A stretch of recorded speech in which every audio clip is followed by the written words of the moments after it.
Inspirators, it's Vanessa here. Welcome back to my YouTube channel, and today this vlog is going to be about me attending the Nelson Mandela exhibition.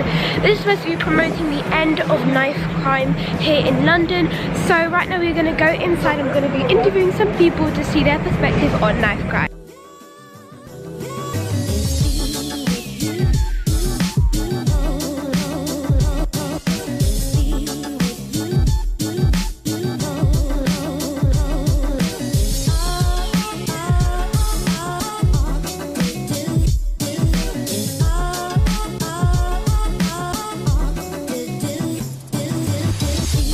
We brought you all here tonight is because we're focusing on the heart which we all have, which is beating right now in one accord. And the greatest, I would say, testament of Mandela for me is the heart that he had, that he could go through trauma, violation, injustice, pain, and be incarcerated for 27 years. We don't know the scale what he went through, but he came out of all of that with a heart of love, forgiveness, oneness, that he became the Prime Minister, President.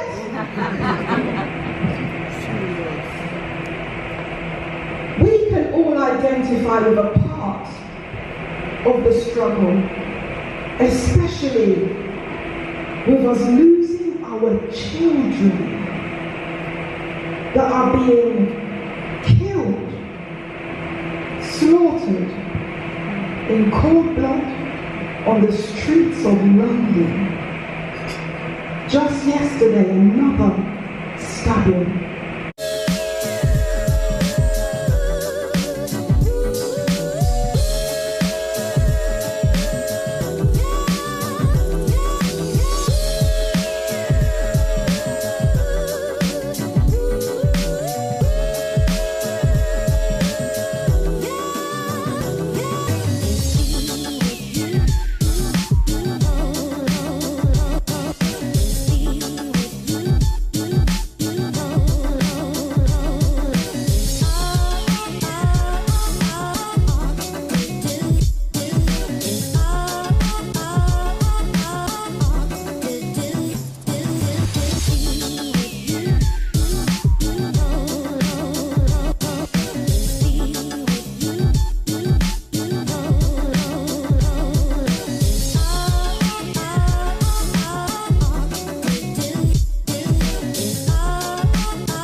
doing the first interview of this vlog, and right now I have such an honor to be here with you. I am here with gorgeous you were on The Voice, and you were absolutely incredible. I mean, the minute you had your final audition, me and my mum were always like, what do you think this guy's voice is going to sound like? And we were like, rainbow pop, and you came up with this extravagant voice, which was absolutely amazing. What was the journey like being on The Voice and meeting the judges? Well, actually, it was a fantastic journey. I mean, to meet the judges was even more overwhelming. I mean, to meet Tom Jones, will.i.am, and also Ollie Mars and J Hub. It was an amazing journey. It's the first time I've ever done a competition before. So it was like, for me and my family, it was like, yes, we're going to go and accomplish something. So, the children were excited, the wife was excited, and I was excited. Obviously, months of preparation, you can definitely see by your presence that you're probably going to be a legend one day as well. The voice and your energy and everything. So obviously, this event today is all about the Nelson Mandela exhibition. What do you think the most important thing is about Nelson Mandela and what he's done in his life? Well, the greatest thing I think about Nelson Mandela is that his words are still living, and the things that he said, especially like "I have a dream" and things like that. Those words are still living today, and it's also passing on to other generations. So I really, believe that his word is powerful. That's a great thing. If our words could, pass on to other generations, that can inspire and to uplift other generations, I think that would be great. And also, he's kind of advocating knife crime kids. We've got a lot of big voices here, which we are very lucky to have today. That's right. What do you think the root is of the purpose of how knife crime started? What do you think, how we're explaining it started? How did that happen? Well, you know what it is, it's just unity, lack of unity, division, and I think that's what's caused the streets and the young people to have just gone against each other. Because I believe if the young people come together, it would just be a powerful world, powerful nation, a powerful England, a Britain, Great Britain. But what it is that, we're divided, and we ain't really got that much mentors and fathers and mothers that can, speak unity amongst these children. It's great to see what you're doing. I mean, as a young, what we say, motivational speaker, so we need people like you, young people like you, to bring this out, so other young people can see that, there's great ability, and I believe that throughout this knife crime, it can stop, and it's gonna stop, once we step in and bring us together. Alright, thank you so much for being on this long interview, and I hope that once you declare Nelson Mandela exhibition that you're going to have the best time looking at his journey. And thank you for being on this interview. Thank you so much, thank you for having us.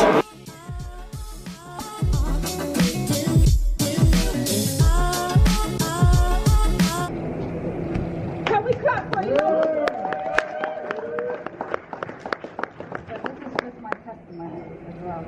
You need to speak in the mic. Now? Thank you, that's much better.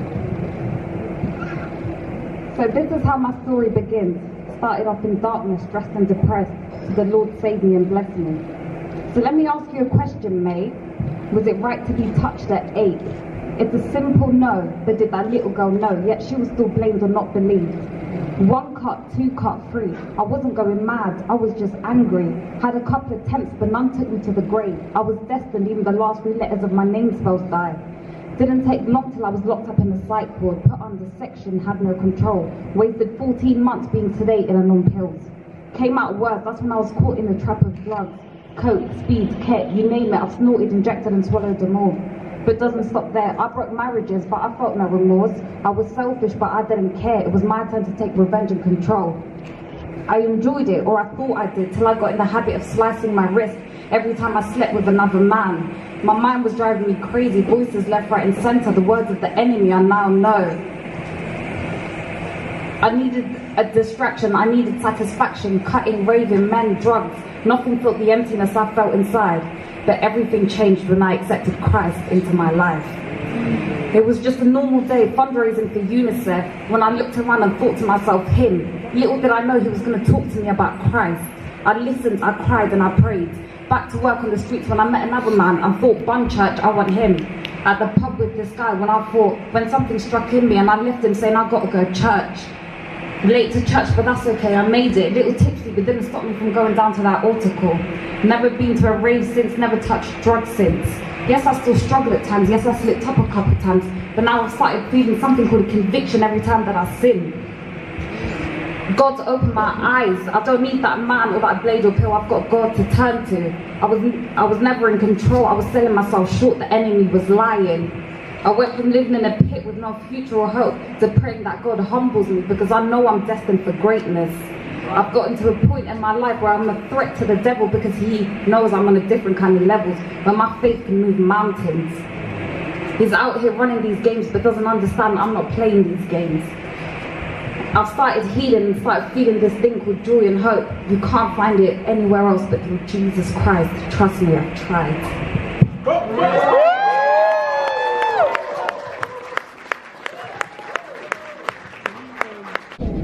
And this is about sowing and investing into the future. It's about lifting our hands up. It's about stopping this stuff from happening. These knives going into the flesh and teaching them skills that will help them to rise above it. Practical skills.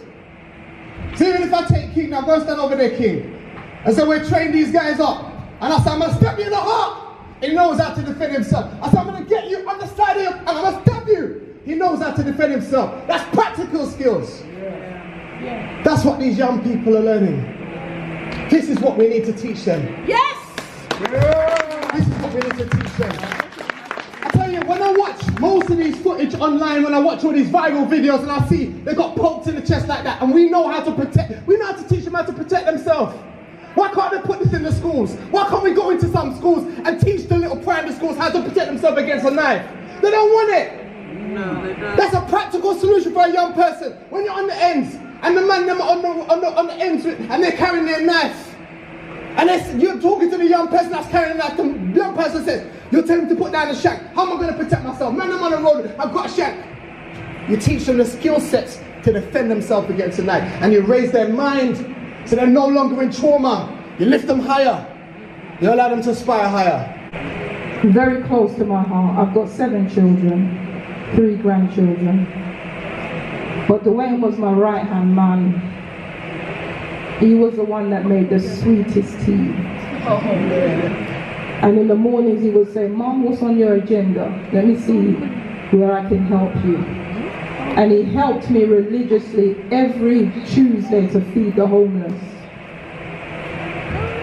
Dwayne was the icing on the cake. His death broke my family. He was the one that cemented us all together. And people say to me, have you forgiven the killer? I have forgiven the killer. And the reason why I've forgiven him is because when I saw him, I saw a young, vulnerable young man that didn't have a clue what he had done. Just want to encourage you that whatever gifts you have, just keep pushing at what you do. I heard some of the poets, and especially this young man, his story and all of your stories. I just want to encourage you that to keep dreaming big and keep going forward. And for all this knife crime, it's great that we're all here together, but we've got to make a change. We've got to have this unity that's been preached all day today. And I just want to say to us all, we can do it. Yes. We, when I said we, that means all of us can do it. Every person in this building, the police, whoever it is, the news reporters, whatever, we can make a difference in this nation. Yeah. We just need to be together, all right? So I'm going to sing this song for you because time is definitely with us. He started again from the side. This is the song that I did on the auditions, and I think it'll be great for us to sing it here. Cheers.